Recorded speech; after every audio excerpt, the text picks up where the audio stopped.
കർണാടക അതിർത്തി വഴിയുള്ള മദ്യക്കടത്ത് തടയാൻ ജില്ലാ ഭരണകൂടം നടപടി തുടങ്ങി. കാസർഗോഡ് കർണാടക അതിർത്തി വഴി സംസ്ഥാനത്തേക്ക് വ്യാപകമായി സ്പിരിറ്റ് ഉൾപ്പെടെ എത്തുന്നത് സംബന്ധിച്ച റിപ്പോർട്ടർ അന്വേഷണ പരമ്പരയെ തുടർന്നാണ് നടപടി.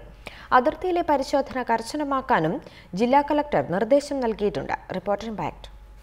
കേരള കർണാടക അതിർത്തിയിലെ ഊടുവഴികളിലൂടെ മദ്യം ഉൾപ്പെടെയുള്ള വസ്തുക്കൾ എത്തുന്നത് തടയാൻ എക്സൈസ് പോലീസ് സംഘം പരിശോധന ഊർജിതമാക്കി. ദേശീയപാതയിലെ മഞ്ചേശ്വരം അതിർത്തിയിൽ വാഹനങ്ങൾ തടഞ്ഞുള്ള പരിശോധനകളാണ് നടക്കുന്നത്.